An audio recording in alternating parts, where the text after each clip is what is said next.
Good, please. Hello, Phil Johnston. How are you? I'm very well, Simon. It's great to see you. You are. It states the obvious to say that you are Mr. Napkin, Surge Protector. You are annoyed citizen amongst your extensive acting credits. But I've just been Yeah. reading an awful lot about your year 2009, and Okay. I Okay. kind I kind of think that your 2025 wouldn't be happening without your 2009. That's interesting. I'm curious about your theory, but I like it. I think I know It where you're going. Well, yeah, I mean, because for those listening, watching, you used to be a weatherman. I think you know this. Yes. You Yes. have proclaimed that you weren't a great weatherman. Um, I was I'm not. I'm looking at a strange picture of you surrounded by clowns, and I don't quite know the context of that as well. But I don't know if that Okay, was sure. okay. And you used to We, be a news reporter, and then yes. in 2009, you're on the blacklist of the best unproduced scripts and Yes. with Yes. Cedar Rapids, which is Yeah. a terrific film. And I'm I, kind of curious, just for those listening, um, that's a bit of a jump. You know, the jump to effectively a second career when you had a relatively successful first career. Can you take us into what was the catalyst for that jump? yeah, wild. So coming out of undergraduate school, going way back into the Yeah, 90s. I remember them. I think if I had been honest with myself as a kid at 19, 18 years old, I would have jumped into film and I would have started then. But I don't think it just didn't occur to me that a person like me could do that for Yeah, some reason. I can't make movies. That's for someone else. And so journalism was something I loved and telling stories was something I loved. I knew that. And it seemed like that was a much clearer, easier ladder to climb. Not that it's easy at all, but like if there was a path, I could do it. I'm like, all right, I'm going to be a journalist. And there was an American journalist named Charles Kuralt who used to tell these on the road stories. He traveled all over the country and did little stories about weird people and human interest stories. And I sort of started to build that niche a little bit in the various broadcast stations I worked for and did all sorts of weird stories. Like, in fact, something that Twitlandia is based on was this backyard circus that this 85-year-old lion tamer and fire eater had this strange circus in his backyard in Wisconsin. Come back to that later. I'm writing that Anyway, down. the older I got, as I moved later into my 20s, it was becoming, I was like the main 10 o'clock news reporter covering murders and fires and fewer and fewer human interest stories. And it was just sort of like a bolt of lightning. I was remember distinctly sitting on my couch with my wife and going, if I'm doing this when I'm 40, I think I'm going to have a lot of regret. I think I'm going to, and I'll probably have a lot of self-loathing because I just know this isn't right. And we're like, well, what's the dream? And it was always film, always. And I just had never said it out loud. And I'm like, I think I want to be a filmmaker. And so I quit at age 29 and moved to New York and went to Columbia's film program. And sort of that's the long way of that was, I think I graduated in 2005. And so 2009, many years later, uh, So had that year. So you were there was an interview done with Jennifer Lee from her time at Columbia Film School, and Jennifer Lee goes on to direct Frozen, I'm sure you know this. I'll just explain it. Run Disney Animation, and at that point, the interview was with her, and she talked about you and the two of you in the same class, and she told LA Weekly we were very driven because we were paying for it and how we knew hard work. And this is as she's going through Frozen stuff.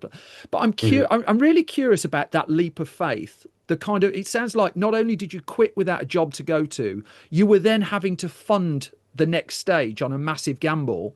And there's the two of you in the class who are like the clock has ticked a little further than most. I would Yeah. imagine in that class. I'm just want. I mean, can you talk just about that class? And I suppose the spark of working with Jennifer Lee at that point. Well, yeah, I mean the leap of faith was just that. And I think my wife was very supportive. She was hosting a show on the Food Network back then, so she was able to sort of you know, fund my schooling and with whatever savings I had as well. And it was sort of like it just didn't occur to me that this was a terrible idea.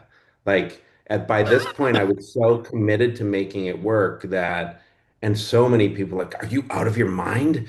You could be at the network as a reporter in 3 years. Why are you doing this? I'm like, I don't know. It just feels right. This is it. Truly did not occur to me how stupid it was, and got there, and Jen and I met the first day of school of orientation and Yeah. became fast friends. Our birthdays are like 2 days apart, I think, and we both were married and sort of older in the class. And by the way, the class is phenomenal. There's some absolutely tremendous. James Ponsel was in that class. All kinds of. It was a Yeah. really strong class. But yeah, she and I met literally day one and formed a small circle of a writing and directing circle where we all worked on each other's movies. I was the cinematographer on all of her short films. She was the assistant director on all of mine. And yeah, we were just have been friends since day one. And so I come to an article on Variety, which I'm looking at now, where you're one of the 10 screenwriters to watch in 2009 as well. And it talks there, first of all, about someone called Erin Brown and about how Oh yeah. she was a. I mean, can you tell us a little bit about her? Because we never hear stories of the Mhm. heroes behind Yeah. the filmmakers. Yeah.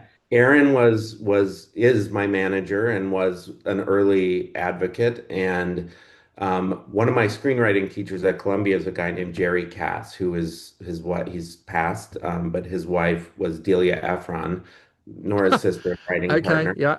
And she remains one of my dearest friends and is like a second grandmother to my kids. Like through Jerry, we just became friendly. And so Delia said, when you graduate, when you have a film and a script, I will send it. I know this young manager. I will send it to her, and you have one chance, so it better be good. Oh, Don't blow it. And so it got to Aaron, a short film I had made that, was that a um, thousand words? I think it was the one after that, Flightless Birds, Yeah, that had gone to festivals and whatever. It was yeah. a well-received short. And I sent her that and this script I had written, and she met with me and goes, I really like that film. I don't know what to do with this script. You're a good writer, but it's just, I don't know what it is. So contact me when you write your next script. I'm like, oh my God, what am I going to do? I got to write another script. And so I wrote this script called Jeremy Orm is a Pervert, which loosely about my youthful ambition in grade seven to sell Playboy magazines to other children to make money and form a softcore pornography enterprise at the ripe age of 13, which is something I did. I used to work in a petrol station and work the night counter when I was studying. And so all the kids from my school used to sneak in to try and buy the adult magazines, hoping there'd be someone friendly at the counter. And it was me. They were devastated. I didn't think Ah, that's where this interview was going, but you know, I didn't either. Here we are. You never but, know. but here we are. So, So anyway, Aaron loved that script, and that script became like a calling card kind of for me, and first jobs that where I got paid to write movies and TV shows, none of which got made in the early days, and then yeah, yeah, I think that Cedar Rapids came along. I think I'd already actually maybe started on Wreck-It Ralph while I was writing that, probably. I can't remember the exact timing, but yeah. I think I briefly met you around the time of Wreck-It Ralph. It was the one time I was ever sent on one of these posh trips. And Yeah. there was a point where it was you, Rich Moore, Jennifer Hmm. Lee. Was it Jim Jim Reardon? Reardon. Hmm. And Yep. Yep. the four of you, by the sounds of it, were put into a room to try and crack this film that Disney had been trying to make for what, 20 years in varying. Rich and I started, and it was just make a video game movie. That was sort of the mandate. And this And was 2009 as well, that you were all put I together. That's think what, I think it yeah, it was. I don't yeah, think I started like 2011 or 10, like maybe 2 years later. But yeah, yeah, at first it was just Rich and I, and then Jim came along, and then Jen after that. But the initial thing was figure out a video game movie, and Pixar and Disney had just bought Pixar, yeah. so John Lasseter and Ed Catmull had just come in and were just starting to kind of figure out, look under the hood at Disney animation. And I think honestly, we sort of slipped through the cracks because we just goofed off for so long, like figuring out this story and really honestly talking about a version of a movie that in the olden days Disney never would have made. And just it was more anarchic and strange and with characters that are a little more out there and obnoxious and bad.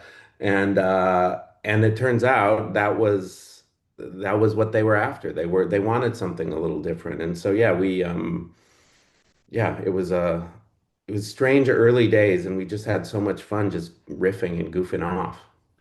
I mean, the reason I wanted to get into this is really to set up what's come next. But if I can just the story sounds like a remarkable movie story with a consistent upward slope.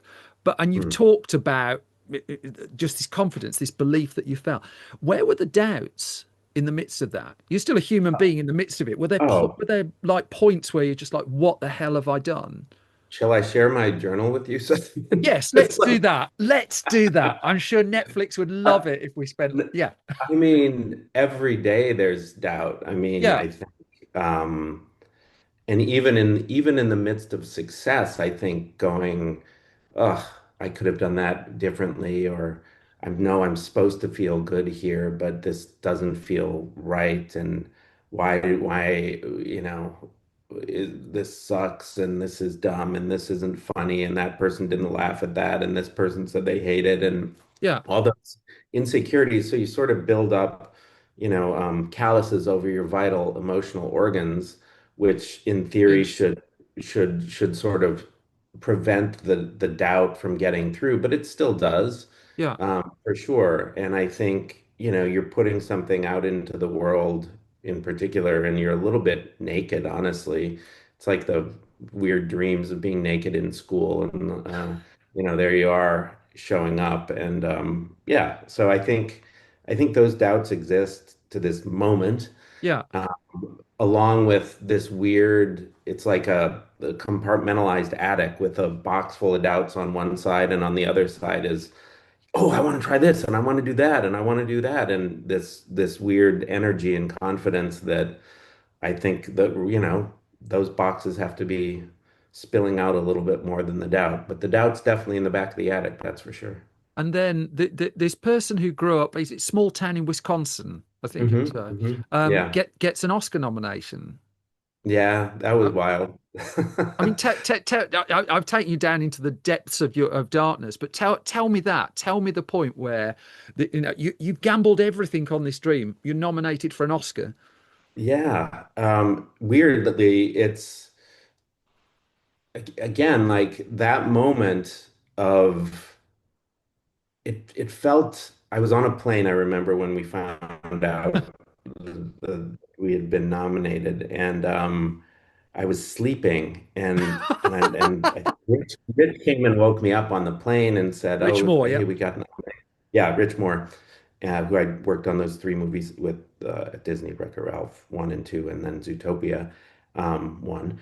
And yeah, I think I don't just as you're saying that, I don't know that it's fully landed to me picturing what the kid that I was, the little bowl-haired child, trying to figure out his way, like what that kid would think of this, because I loved going to the movies as a kid. And like I said, I don't think it even occurred to me that this was something I could do. So, yeah, it's a great question. You've sort of stumped me, I guess, because I don't know, other than I know when I was in the midst of it, I kept trying to remind myself, enjoy this, remember this moment, look at the detail of like, I don't know, the carpet in the Dolby Theater and the way it smells and just clock those things because this is a life moment, and I was very aware in the moment, and also because we knew we weren't going to win that year. Spider-Verse was Yeah. undoubtedly going to win, and so I was actually able to enjoy the night and pay attention to the details and sort of, almost be like an anthropologist in my own life. It was really cool. You could have gone anarchist though. If you're walking in thinking you're not going to win, you could have smashed the toilets up or something. I mean, I did. I smashed Glad to probably hear it. four toilets, four. So we talk about life moments and a Roald Dahl adaptation, given how protective that estate has been over the years, not least the Twits, which again, I've been doing this for what, 20 odd years. I must have reported on a couple of different versions of the Twits so far. So we find out from our side of the fence, September 2023, Oscar nominee Phil Johnston is co-writing and directing the Twits. So that's September 2023 to us. When does it start for you? 2020. It started three Oh, you years can prior. keep a secret.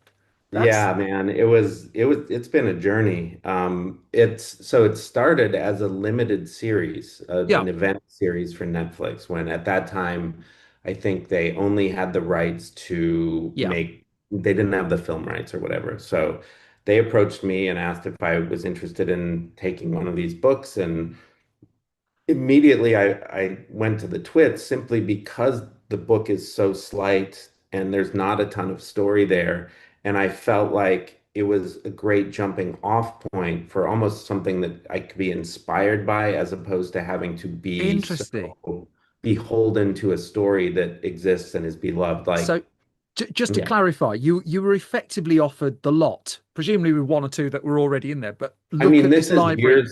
this is years, even a couple years before that. Yeah, My friend Greg Taylor was he was the VP or something of content at Netflix, and we had started talking well before this about their acquisition and would I be yeah. interested. I think Taika Waititi had already taken on Charlie and the Chocolate Factory, I but I think remember that. Yeah. everything else was sort of on offer basically, and You so. could have done the Gremlins, couldn't you? That I mean, the one I wish I could do is Danny, Champion of the World, the but bet my that's favorite book. My yeah, favorite book. Yeah, same. of all Um, time. yeah, me too, of his for sure. Oh God, I get goosebumps when yeah, that's Yeah, yeah, yeah. it's if you know, Uh, you know. Yeah. Yeah, yeah, just so special. And again, but that's a story, that's a clear Yeah. story that you could really see what that movie would be actually. This one was going to be more of a challenge, the Twits, because it's basically two people. The Mugglewumps are kind of characters in the book, but they don't not Yeah. barely. And the roly-poly bird, and then some children run away with their pants off after they get stuck in the glue. And so I just knew I wanted to tell a story about hatred in the world, and I was so kind of, I don't know, roiling at that time, and like I felt I had something to say, and I felt like these characters would be a good vehicle to do that, and so funny and so gross and silly, and it could be a big, crazy, surrealist romp. And I wrote with a great writing staff, 8 episodes. We made animatics on 6 of the 8. The pilot I have right here, if you ever Holy want. shit. And it got unceremoniously canceled for being too expensive, too weird, um, all the things. And I think it was this sort of inflection point for Netflix. And they had, I don't know, I guess I begged, I'm not sure how, but there was an independent animated film division at the time for lower budget animated films. And like, well, can we maybe, pivot? And I've got David Byrne writing these songs and all this amazing artwork and all these amazing people and this voice talent, and I really love it. Can I please try to do it as a movie? And so that was probably around 20, well, I guess 2022, and then started, like I've said this before, but like dropped out of the plane and started making the parachute as it was falling, you know? So So, how long was the gap between the cancellation and the film coming back? oh, 3 weeks. Okay, so what was Like, like like what was like it was, what was 10 days into that like? so it was a bit of grieving, Yeah, obviously, and anger and yeah, headbanging against the wall. And can we do it? And I think it was similar to the, your question before about where does the confidence come from? And it's right on the line of delusion when you go, yeah, I oh, get that. I get that. movie, no problem, easy. That'll be easy. How you taking 240 minutes of a series and just turn it into a movie? That's easy. Like not realizing all of the things that I'm celebrating, like the music and the design and the world, all are necessarily going to change. And so anyway, it was debate. Like, do I really want to do this? Is it worth fighting for? Are these characters, do they belong in the world? And really quickly kind of saying to the crew, as many of them as could stay on and keep going, that we're going to do this. We're going to keep going and we're going to fight and we're going to make it work. And that's sort of just willed that into existence. So And I'm going to do a reflection question again then, because yeah, like like 2 days after you've had the cancellation, when you think like all of this has just gone, all this work has gone, against the bit where you picture lock it and you see it, can you capture that at all? Because that's like complete opposite ends. yeah, I mean, and there've been, while not cancellation in between, there've been a lot of dips where Netflix went through numerous leadership changes, and Yeah, so with each new person coming in, I wasn't sure, well, are they going to like it? And often they, had concerns about this thing or that thing or whatever. And so it was, I think we were almost every screening, in animation, we do yeah. these, touch base animatics, and then it ramps up into production and gets more locked. I think each time almost we had a screening, I was a little worried that we were going to get shut down again. Yeah. And I think that was a fairly real thing because it's a weird movie. It's a Yeah, yeah, darker, yeah. stranger film that I wanted to make, which is why I wanted to come away from Disney. I love the Disney films, but wanted to flex a different muscle, a weirder muscle. And I knew I was making a strange baby and that it wasn't going to be for everyone. And so with that, you're taking a bigger risk, frankly, and like, is it gonna go this time? And each time just squeak through as the garage door is shutting, like Indiana Jones style, slid right under there. And Nice. and I feel like from the moment of cancellation to this moment, I still don't quite believe it, as you're asking that, because it's when we're talking, it's not out yet, and I don't know. There's all kinds of things that could still happen, Simon. You It's never know. finished. It's finished. I've seen it. I I wrote. know, but what if, I don't know. What if, yeah, I don't know. What if TV stops working? Well, then we've got slightly bigger problems. You're right. That's a Like we've got great point. You slightly just bigger gave me such problems. good perspective. Thank you. That's all right. But I thought about what I was going to ask you after I watched it, and I wrote down this was about 2, 3 hours after I'd watched the film. I'm really curious what you didn't want the Twits to be, because I don't watch trailers. I try not to look at anything in advance. So this wasn't the visually, it's so visually striking and it's so out Thank you. there. It's just like I wasn't expecting that. And I'm curious what your touch points were to get such a dramatic interpretation of the book out there. I mean, the book again, I look at as a jumping It's like off it's point. the smallest one. It's about as small as any Yeah. of them, isn't it? And using the characters as an interpretation of how I would see the characters in the world or in a world. And so my touch points were delicatessen was a big one. Really? And early Coen brothers, like Raising Arizona, Looney Tunes cartoons, Triplets of Delicatessen. I see Belleville. it. I see it. Yeah. Yeah. Embracing what was with Delicatessen, for instance. Stunningly beautiful movie, Yes. utterly repellent, beautiful and gross and perfect in my mind. And the color palette is, I think that one might have been bleach bypass or some, yeah, the look of it is much more desaturated and filtered, but like browns, greens, oranges, the color palette of that film very much inspired this one. And, again, it's something that I find beautiful. I love taking photographs of abandoned gas stations and, cracks in the ground and Yeah. things, ruins that are not Roman ruins, but are ruins of sort of human dreams writ Yeah. small.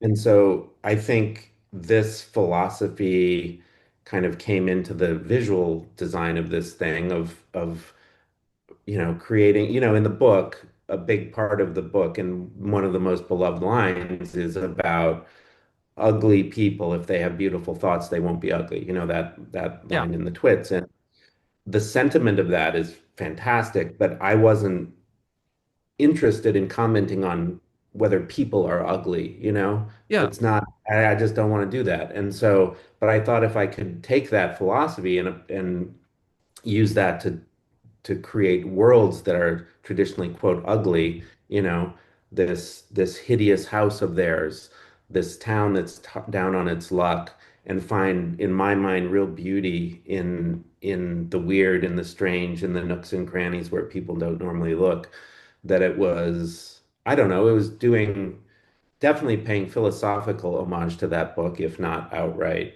if not Yeah. outright adapting it. Yeah.